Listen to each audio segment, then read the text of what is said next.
ngomong aku tak ngulang sih. Assalamualaikum warahmatullahi wabarakatuh. Dalam pertemuan prakarya kali ini kita akan membahas kerajinan dari bahan limbah lunak. Apakah bahan limbah lunak itu? Bahan limbah lunak itu ini ya. Jadi ada beberapa material yang tidak dipakai. Itu merupakan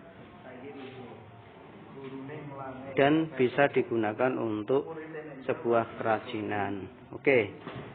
Sekarang tujuan pembelajaran. Setelah mempelajari bab ini, siswa mampu menyatakan pendapat tentang beragam karya kerajinan dari bahan limbah lunak sebagai rasa bangga dan wujud rasa syukur kepada Tuhan Yang Maha Kuasa. Ini kita lanjut ya, kita. Kemudian bahan limbah itu beberapa macam. Ada yang bahan limbah lunak organik, itu kita zoom, itu bisa dari kertas. Kemudian bahan limbah organik itu bisa ada dari bahan plastik, kemudian kotak kemasan dan kain perca. Kemudian kita lanjut ke halaman berikutnya ya. Kita lanjut ke halaman berikutnya.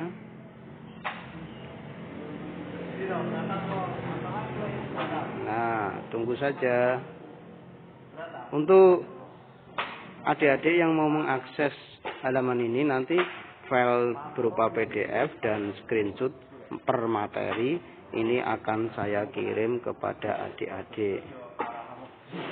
Oke.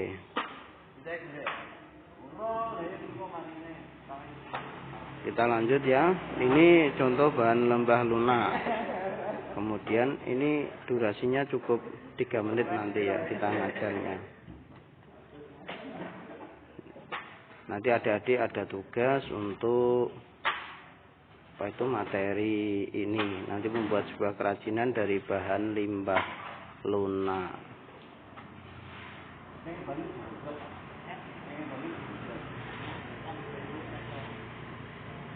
Nah, kita baca ya sedikit materi ini. Indonesia memiliki kekayaan dan keindahan tanah air yang beribu. Indonesia itu sugih, Indonesia itu kaya melimpah, dan apa yang ada di Indonesia ini bisa kita gunakan untuk sebuah kerajinan. Kemudian kita masuk pada prinsip-prinsip kerajinan bahan limbah lunak. Kekayaan alam dan budaya Indonesia merupakan modal munculnya beragam produk kerajinan Indonesia. Ayo adik-adik tahu kan di rumah apa itu kerajinan-kerajinan yang dari bahan lunak. Kerajinan di Indonesia itu unik dan memiliki ciri khas di daerah setempat, menjadi acuan yang dapat ya dibuat untuk kerajinan organik untuk kebutuhan sehari-hari. Ini nanti adik-adik kita contohkan ada kerajinan dari bahan limbah.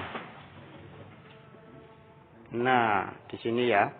Limbah dapat dikelompokkan menjadi 3 bagian. Yang pertama, berdasarkan wujudnya. Jadi limbah itu digolongkan atau dibagi-bagi. Yang pertama berdasarkan wujudnya. Limbah dilihat dari fisik, terdiri dari limbah gas. Jadi limbah itu ada limbah gas, merupakan jenis limbah yang berbentuk gas, bukan gas alami loh ya, yang berasal dari bumi. Limbah guyon gak apa-apa, ben gak sepaneng kalau lihat materi saya. Berbentuk gas antara lain karbon dioksida, karbon monoksida atau disingkat CO2. Terus kemudian ada HCl, N02 dan S02. Limbah cair adalah jenis limbah yang memiliki fisik ya, berikutnya ada limbah cair.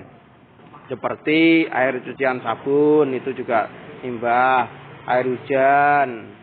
Air hujan itu terkontaminasi oleh gas yang berada di asap-asap pabrik itu.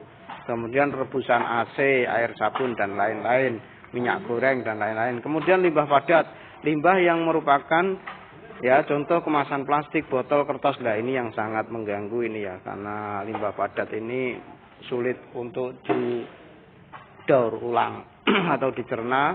Biasanya kalau mengotori sungai akan terjadi pencemaran atau kebanjiran. Kemudian berdasarkan sumbernya, yang pertama itu wujudnya. Wujudnya ada gas, cair, dan padat. Kemudian berdasarkan sumbernya itu ada beberapa sumber dari pertanian, kemudian dari limbah industri, kemudian limbah pertambangan, limbah domestik dan lain-lain. Berdasarkan senyawa itu limbah juga ada. Tadi dibagi menjadi 3, berdasarkan wujudnya, berdasarkan sumbernya, dan berdasarkan senyawa. Kemudian limbah organik itu merupakan limbah yang bisa dengan mudah diuraikan atau mudah membusuk. Contoh kelitong, ya, kelitong atau kotoran sapi atau tai ayam, tai wedhus dan lain-lain. Oke, materi kita sampai di sini dulu. Kita lanjut untuk tugas-tugas berikutnya. Sekian, selamat belajar dan selamat membaca. Kalau malas membaca, dengarkan video saya saja. Terima kasih sudah menonton. Ya, sekian, terima kasih materi kita kali ini. Assalamualaikum warahmatullahi wabarakatuh.